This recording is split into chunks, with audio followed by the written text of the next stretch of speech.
Ya vimos el informe especial y ya estamos enlazados vía telefónica con la doctora Isabel Pinedo. Ella es endocrinóloga, así que nos estará ayudando a resolver todas las dudas que se nos puedan ir presentando. De igual forma, ya pueden ir llamando al 771-2961, 771-2961 para hacer sus consultas con la especialista, o pueden dejar sus preguntas por Facebook de PBO Perú o el YouTube de PBO Digital. Buenas tardes, doctora. Muy buenas tardes.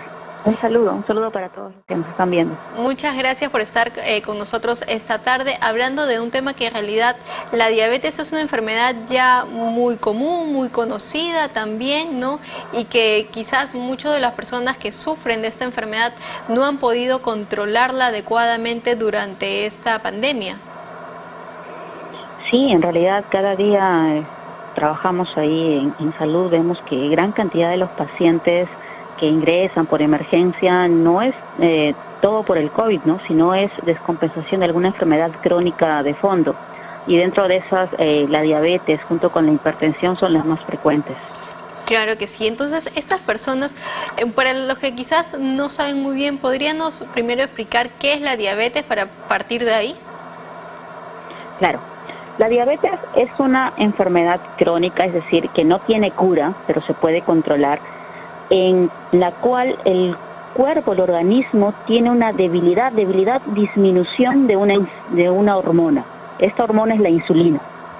Y como la insulina sirve para que lo que nosotros comemos, los alimentos que comemos, puedan ser utilizados y transformados en energía, para que nos sirvan para hacer nuestras actividades, para desarrollar nuestro día a día. Entonces, como esto no se da adecuadamente, el paciente siente mucha debilidad, el paciente tiene déficit de la función adecuada de diferentes órganos, porque todos los órganos necesitan lo que nosotros comemos día a día, pero Exacto. No es que simplemente comemos y ya directamente pasa a cualquier órgano que lo requiere, sino que esto es mediado por una hormona que es la insulina. Y esta hormona empieza a disminuir debido a hay muchas causas por las que puede dar la diabetes, pero empieza a disminuir, y conforme va disminuyendo cada vez hay menos, este proceso de utilizar los alimentos que comemos día a día no se da, por lo tanto es como si el paciente estuviera en ayuno. Claro, ¿no? Y se dan esos picos de que puede presentar niveles muy bajos de glucosa. Claro, debidamente sobre todo al medicamento, pero si no se usa, todo lo que yo como se transforma en glucosa y queda en la sangre. Claro. Esa glucosa debería ir a las células para alimentarlas. Como no va a las células, se queda en grandes cantidades en el torrente sanguíneo, y esto lo que va a hacer es produce daño. La glucosa en altas cantidades es tóxica. Es como si una persona estuviera en una casa expuesta al humo permanentemente. Entonces, de repente yo no siento mucha sintomatología, pero el hecho de que mi glucosa esté en rangos por encima de lo normal va a lesionar absolutamente todos los órganos. Entonces, el manejo, ¿no? El tratamiento que se da a los pacientes diabéticos es muy variado, ¿no? Porque puede ser que se pongan insulina o que estén simplemente con los fármacos. Sí, de que es variado va a depender de qué tanto haya evolucionado la enfermedad. De eso va a depender. Por ejemplo, en estadios iniciales de la enfermedad se podría controlar inclusive solamente con baja de peso, ejercicio físico, un plan de alimentación saludable. En algún momento de la enfermedad, cuando recién inicia, se puede hacer eso. Pero conforme ya va avanzando la enfermedad, ya empezamos a necesitar pastillas, que le llamamos hipoglicemiantes orales. A veces es uno solo, a veces son terapias dobles, triples, y ya conforme avanza mucho la enfermedad o en condiciones específicas del paciente, a veces se requiere agregar insulina. Así es, y debemos recordar que los pacientes diabéticos son mucho más vulnerables ante esta pandemia, ¿no? Ante el virus del COVID-19. Claro que sí. En general, la glucosa en grandes cantidades alta, como es tóxica, lesiona el sistema inmunológico. Y el sistema inmunológico es un sistema que nos defiende frente a todo lo externo que nos podría atacar, por ejemplo, hongos, bacterias, virus. Así es. Es de larga, hace mucho tiempo que nosotros conocemos que los pacientes con diabetes tienen más tendencia a hacer infecciones, y estas infecciones a tener desenlaces más severos cuando coge al paciente. Claro. Infecciones urinarias, tuberculosis, y ahora que la infección que está más diseminada es el COVID, obviamente también se ve eso. Por eso hasta el cerrar las heridas de un paciente diabético demora mucho más tiempo. Claro, sobre todo cuando están infectadas, pero también, como decíamos, que la glucosa alta lesiona absolutamente todos los órganos y sistemas del cuerpo humano. También el sistema que sirve para la cicatrización de heridas, hay células que trabajan en está alterado, produciendo colágeno, produciendo un cierre adecuado de la herida. La cicatrización también no funcionan como deberían funcionar. Ahí tenemos células como los fibroblastos, que también se alteran y por eso no cierran las heridas como deberían cerrar, ¿no? Claro, claro que sí. Bueno, para los que recién se están enganchando, estamos hablando sobre la diabetes en pandemia, cuáles son las medidas o cuidados que se pueden tener. Si tienen alguna consulta, pueden llamar al 771-2961, 771-2961, que estamos enlazados con la doctora Isabel Pinedo, ella es endocrinóloga. Doctora, entonces, ¿cuál vendría a ser el manejo adecuado o las consideraciones que debería tener un paciente que padece diabetes? Ok, excelente pregunta. En tiempos de pandemia, nosotros tenemos que los pacientes hacer pacientes vulnerables, está dentro de uno de los primeros grupos de riesgo, tanto para contagiarse más rápido como para tener desenlaces no satisfactorios. Estoy hablando de necesidad de cuidados intensivos, necesidad de ventilación mecánica, inclusive de fallecimiento. En este caso son población que requieren tener aislamiento, son población que tiene que tener todos los cuidados de salud necesarios, y esto también los restringe un poco de acudir al sistema de salud, aunque ahora desde el año pasado que se aperturó este beneficio de las teleconsultas, el paciente puede desde su casa tener la consulta de un especialista, que sería lo adecuado, ¿no? Que en la medida de que no sea necesario, que sea una atención de emergencia, que él siga recibiendo sus atenciones por el especialista, pero a distancia. ¿Qué otras consideraciones tenemos que tener? La alimentación. Fundamental. La alimentación es fundamental. El paciente con diabetes, un paciente llamado bien controlado, es un paciente que tiene un peso adecuado para la edad, para su sexo, para la etapa de la vida en que está viviendo, ¿no? No es lo mismo el peso para un adulto mayor que para un adolescente o para de repente una gestante. Claro. Entonces, que si tiene un plan de nutricional adecuado y lo está siguiendo, estamos hablando de un paciente bien controlado. Él debería ser evaluado cada 6 meses o al menos una vez al año por un nutricionista, porque el plan nutricional cambia conforme nosotros aumentamos en edad también. Sí, definitivamente. Y también considerando el tratamiento, se va a ver modificado. Claro, claro, si un paciente, el tratamiento de es insulino dependiente, la cantidad de calorías que nosotros damos, la distribución de estas cambia si el paciente solamente utiliza antidiabéticos orales, es decir, pastillas para la diabetes, que si usa insulina. Exacto. Probablemente si usa insulina vamos a ser algo más rigurosos en la parte de la alimentación para que no existan esos bajones de azúcar que se llama hipoglicemia. Sí, definitivamente la alimentación es algo fundamental. Fundamental. No podemos permitir que en estos tiempos de pandemia estar subiendo de peso, que yo que tengo pacientes todos los días con problemas metabólicos, la cantidad de personas que han aumentado de peso en la pandemia es increíble. Es increíble, no solamente para pacientes con diabetes, sino en general. Y eso también tiene que ver con el sedentarismo. Necesitamos un paciente con diabetes y en general todos necesitamos estar activos. Por más que estemos en casa, eso no es excusa para no tomar media hora al menos de nuestro tiempo, 5 veces por semana, para hacer cualquier tipo de actividad física. Claro que sí. Que nos movamos. Claro que sí, es fundamental. Saltar, hacer trotar. Yo le digo a los pacientes, cómprate una soga para saltar y salta unos 20 minutos antes de bañarte en las noches. Suficiente. Pero si el paciente tiene algún problema en rodillas o algo, hacer abdominales, bailar, de acuerdo a lo que tolere, ¿no? Claro, no sobreexigirse también, ¿no? Es muy importante, y lo que usted refiere, le doy totalmente la razón, que la mayoría de pacientes han aumentado esta pandemia. Yo como nutricionista tengo varios pacientes de que se han llevado gran sorpresa después de pesarse después de meses o después de un mes, ¿no? Entonces yo normalmente invito a todos a que se pesen para que se sorprendan cuánto están ahora. Y así quizás recapacitar un poco, ¿no?, de los cuidados que no han tenido. protege. Como estamos ahora, la mayoría que están en casa, estamos con ropa sueltas, con la pijama, o no nos ponemos la ropa que nos poníamos, nos acostumbrábamos a colocar. Entonces a veces no se nota que el aumento de peso.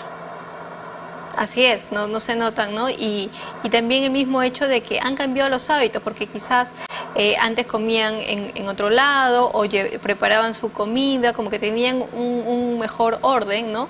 Y ahora como están en casa tienen más ansiedad, pican demasiado, ¿no? Eso también está generando que tengan más desorden.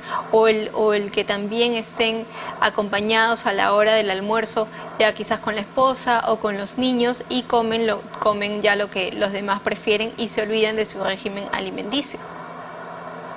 Sí, es muy importante lo que estás diciendo, porque es importante el apoyo familiar, ¿no? Exacto. El paciente con diabetes no tiene por qué ser marginado, ¿no? Decirle, bueno, nosotros comemos esto, tú comes aquello, como si estuviera castigado. En realidad, el plan nutricional que está recibiendo él es un plan de alimentación saludable, que les ayudaría a la mayoría de los que están ahí, porque ya sabemos que la obesidad es una enfermedad social, ¿no? Entonces, al ser del mismo grupo y comer todos de la misma olla, probablemente el plan nutricional o lo que comen día a día todos también haya estado mal balanceado. Entonces, adquirir alguno de los regímenes que tiene el paciente con diabetes, como disminuir un poco la cantidad de carbohidratos, comer más frutas y verduras, grandes cantidades de líquido, espaciar los alimentos y comerlos a la hora que corresponde, quitar el azúcar, son recomendaciones saludables no solamente para el paciente con diabetes, sino para todos en realidad. Claro que sí. Doctora, ¿y usted recomienda de que el paciente diariamente se mida con el glucómetro? Al menos 3 veces por semana. 3 veces por semana. Pero sí, hasta 2 podría ser en un paciente muy, muy controlado. Pero lamentablemente la hiperglicemia no se siente.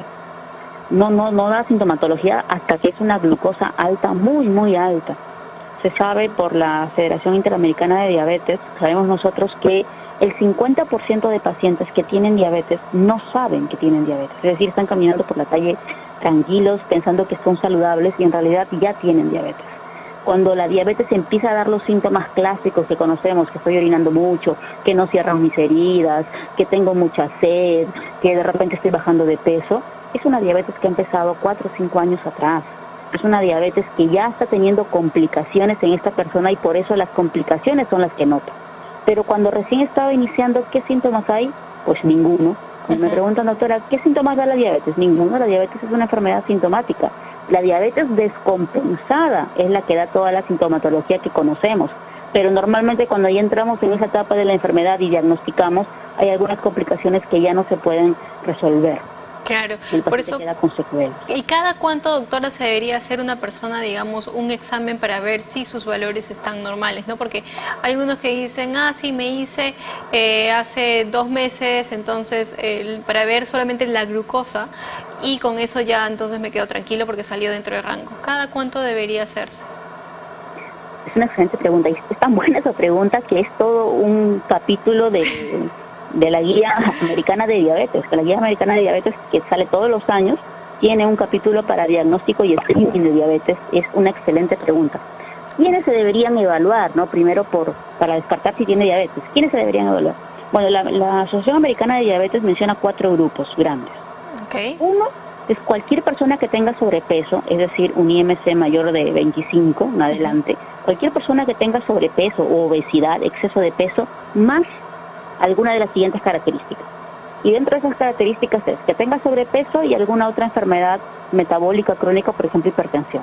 Que tenga sobrepeso o que además tenga síntomas de resistencia a la insulina. ¿Cuáles son los síntomas de resistencia a la insulina? Que tenga el cuellito oscuro, las axilas oscuras, que le llamamos acantosis nigricans, que tenga un perímetro de cintura incrementado, más de 80 centímetros para mujer, más de 90 centímetros para varón, mujeres que hayan tenido síndrome de ovario poliquístico, o de repente mujeres que hayan tenido un bebito que pesó más de 4 kilos. También pacientes que tengan hígado graso, sobrepeso más hígado graso es criterio para que se tiene que evaluar. Ese paciente necesita un descarte para diabetes. O la guía también menciona pacientes que tengan sobrepeso más que venga de alguna etnia específica. Y dentro de eso están todos los que somos latinos. Todos los latinos tenemos alto riesgo por la forma de alimentarnos, de tener diabetes. Por lo tanto, nuestra gastronomía tan rica, con tener sobrepeso, sí, lo comer rico, para nosotros los peruanos con tener sobrepeso ya es uno de los 4 criterios. ¿Qué otro criterio es? Que tenga más de 45 años. Por ejemplo, yo soy una persona saludable, yo no tengo sobrepeso, hago ejercicio físico, no tengo nada de lo anterior, pero tengo de 45 años en adelante, entonces yo me tendría que hacer el chequeo mínimamente anual, mínimamente. ¿Qué otro criterio? ¿Antecedentes quizás entrarían ahí? Si el abuelito, o los papás tuvieron diabetes. Cualquier persona, claro, está dentro del primer grupo, sobrepeso más antecedentes familiares también. Y cualquier persona, aunque no tenga antecedentes familiares, aunque sea delgado y todo, si tiene de 45 años en adelante, tiene que chequearse al menos una vez al año. ¿Una vez al año nomás es necesario? Una vez al año, sí, en el caso de que saliera normal. Ah, ok. Claro, en el caso de que saliera normal. Si sale anormal, lo tenemos que hacer entonces es chequear si el paciente tiene o no tiene diabetes y se le screening. Otro grupo de riesgo es aquel que en algún momento le han dicho que tiene prediabetes. Aunque le digan que ya ha sido curada, aunque le digan que ya ha sido evaluado, ese paciente se va a evaluar el primer año cada 3 meses y luego anual y dependiendo cómo salga, a veces cada 2 o 3 años. Doctora, ¿y es cierto, ahora que usted menciona lo de la prediabetes, entonces sí existe la prediabetes? Porque algunos dicen que no hay prediabetes, es de frente diabetes, o sí es considerado... Como enfermedad, el diagnóstico de enfermedad, según la clasificación internacional de enfermedades, es diabetes mellitus. Diabetes frente a diabetes. La diabetes es una situación patológica, es una situación que te predispone a la diabetes porque no tienes la glucosa normal. El paciente que tiene prediabetes no está normal, eso tiene que quedar claro. Okay. La glucosa normal es hasta 99 en ayunas. Sí. Porque ya las personas piensan cuando le dicen prediabetes es, no soy diabético, solamente voy a evitar quizás no comer mucho dulce, ¿no? Y ahí se quedan confiados. Claro, no, el riesgo de que yo teniendo prediabetes haga diabetes es mucho, mucho más alto que cualquier persona, aunque yo tuviera todas mis familiares con diabetes. Es por eso que se ha presentado esta categoría. Además que los pacientes que tienen prediabetes normalmente tienen otras complicaciones asociadas a consumo de altos carbohidratos, como por ejemplo hígado graso, como síndrome de ovario poliquístico. En general hay un montón de complicaciones, hipertensión, dislipidemia, triglicéridos altos, colesterol alto, obesidad. Hay varias complicaciones más que se asocian y son parte del síndrome metabólico que mencionamos. Entonces, este paciente tiene un alto riesgo y ese riesgo lo va a acompañar toda la vida. Aunque de acá a un tiempo haga ejercicio físico, baja de peso, puede tomar medicación, inclusive no siempre se indica medicación, pero si es que lo requiere se le dará. Y le diga al médico, mire, tú estás de alta, ya no tienes prediabetes, eso no quiere decir que el riesgo que tenía ha disminuido, siempre va a quedar con un riesgo. Y un paciente que es diabético y ya está controlado, ¿de igual forma debe tomar su medicina o ya no es necesario? Claro que sí, porque la diabetes, recordemos que es una enfermedad que no tiene cura. Entonces, solo se controla. Para controlar. Si yo le quito el tratamiento, obviamente va a volver la diabetes nuevamente. Lo que yo he visto mucho es que junto con mis colegas, cuando nosotros tratamos pacientes, le dejamos la receta ponte por ejemplo, por 3 meses, ¿no? Porque en 3 meses yo lo voy a reevaluar. Y le dicen, bueno, en 3 meses te voy a ver en tu consulta, te doy la receta por 3 meses y nos vemos de aquí en 90 días. Y el paciente asume que 3 meses nada más va a durar su tratamiento y ya está curado. Entonces pasaron los 3 meses, dejó las pastillas, se le acabó la receta y dice, bueno, yo no necesito más, yo me siento bien, porque la diabetes no da ninguna sintomatología, y él asume que ya está curado, que es como si hubiera tenido un esguince en el tobillo que hace un mes de reposo y se curó y puede hacer sus actividades. Él asume eso. Eso es lo que hay que quitarle a todos nuestros oyentes, ¿no? De que no es de que solamente son los 3 meses y ya no va a tomar más fármacos, ya se curó, ya no es necesario acudir al médico y va a seguir su vida como antes, ¿no? Porque ahí es donde va a tener una recaída y también se va a agravar esta enfermedad. Sí, eso hay que dejarlo muy en claro. Ojo, el hecho de que un paciente que tenga diabetes no requiera tratamiento farmacológico, me refiero a tabletas o a insulina, no quiere decir que no tiene diabetes. Hay pacientes que tienen diabetes y solamente bajando de peso se controla.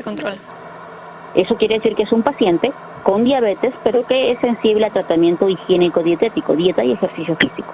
Es sensible, genial. Los primeros estadios de la enfermedad y lo ideal sería que todo paciente pudiera controlarse.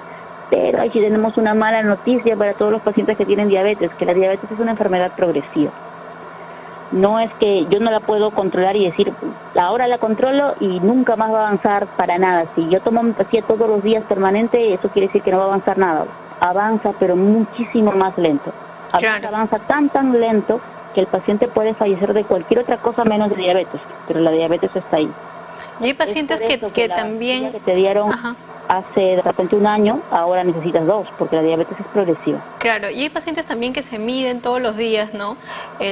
La glucosa, y como ven, por ejemplo, que están en dieta o se están cuidando, y si es que tienen un poco elevado, ya se preocupan demasiado y también se empiezan a estresar, ¿no? Y se vuelven como que muy, por así decirlo, ya obsesionados con cuánto es su medición de la mañana. Tenemos que saber que en el paciente con diabetes lo manejamos de acuerdo a metas, ¿no? A metas de glucosa. Es decir, el valor de glucosa, no hay un valor de glucosa normal, porque el paciente con diabetes no es un paciente normal, tiene una enfermedad. La glucosa a la que queremos llegar no es la glucosa como si no tuviera diabetes, es a un rango en el cual la presentación de complicaciones sea mínima. Y ese rango va a variar de acuerdo a la edad del paciente, dependiendo de otras complicaciones, otras enfermedades. Lo estándar en un paciente relativamente joven, menos de 50 años, que no tenga ninguna otra enfermedad, diríamos pues que es que no pase más de 130 en ayunas. Pero si este paciente quizás es mucho más joven, en el caso por ejemplo de los diabéticos tipo 1, que empiezan bien jóvenes la enfermedad, a veces bajamos mucho más el umbral, decimos que sea menos de 110. Si es un paciente adulto mayor que tiene 85, 82 años, ampliamos más el umbral y decimos con que esté menos de 150 en ayunas está bien. Entonces el valor al que queremos llegar, la meta, lo define el médico con el paciente. Con el paciente lo definimos y decimos, bueno, mientras esté entre 70 a 150 para ti que tienes 85 años está bien. O para ti que está en diálisis de repente estamos bien. A otros pacientes le diríamos, bueno, para ti es entre 70 a 110 porque tú tienes 20, 25 años, eres joven, no tienes ninguna otra enfermedad y queremos prolongar lo máximo la aparición evitar la aparición de complicaciones. Entonces el médico, el especialista junto con el paciente definen de acuerdo a su edad, de acuerdo a las complicaciones y un montón de cosas más, se decide cuál va a ser la meta, y la meta no es un punto fijo, es un rango que normalmente va entre 70 hasta un valor que de manera estándar podríamos decir que 130 en ayunas. Entonces, si yo amanecí hoy día con 100, estoy genial. Si yo amanecí mañana con 110, también estoy bien. Sigo estando bien porque estoy dentro de la meta, no he pasado los 130. Si amanecí con 115 un día o con de repente 116 al día siguiente, también tenemos que tener en cuenta que el glucómetro tiene un rango de error. Estoy hablando de la glucometría capilar del dedito, ¿no? Claro. Tiene un rango de error. Yo lo que veo bastante en la práctica, te contaré, es que el paciente viene con una glucosa que se midió hace 4 meses y cree que con eso, o sea, está normal, ¿no? Y sí, me medí hace 3, 4, 5, medio año, me dicen, en diciembre me medí y estaba en 110. Y él asume que esa glucosa es la misma todo el tiempo. La glucosa que nos medimos del dedito por glucometría capilar o glucómetro tiene una duración de 6 a 8 horas, solamente me dice lo que has comido del día anterior a este día. Y después, al día siguiente va a variar, claro, porque todos los días no comes lo mismo, ¿no? Entonces por eso todos los días varía, pero mientras esté dentro del rango estamos contentos. Claro, claro que sí. Entonces es muy importante también que consideren los pacientes. Doctora, muchísimas gracias por haber estado esta tarde con nosotros explicándonos de una enfermedad en verdad muy común y que los índices también lamentablemente están aumentando cada día y quizás no han tenido los cuidados necesarios, ¿no?, durante esta pandemia. Díganos por favor dónde pueden ubicarla para todos nuestros oyentes. Yo digo que la mayor cantidad de pacientes que yo atiendo son con sobrepeso, obesidad y diabetes, pero en realidad atiendo cualquier tipo de enfermedad endocrinológica. Yo en este momento solo hago teleconsultas. Desde tu carita, sentado ahí, sin necesidad de exponerte, y yo los puedo ver mediante consultas, y para eso tengo una página de Facebook donde se agendan las consultas con mi nombre, doctora Isabel Pinedo Torres. Y también no sé si puedo dar mi número. Sí, claro que sí, doctora. El número es 966-098-084. Listo, entonces ya saben todos nuestros oyentes dónde ubicarla. Muchas gracias por estar esta tarde con nosotros. Gracias a todos. Buenas tardes. Buenas tardes. Y bien, para los que necesitan quizás a alguien que te deje más hermosa para alguna ocasión, Milagros Guevara es maquilladora profesional. Puedes contactarte con ella al teléfono 960-784-239 o por su página de Instagram como mili-makeup-estudio. Nos vamos a un comercial y volvemos con el bloque de psicología.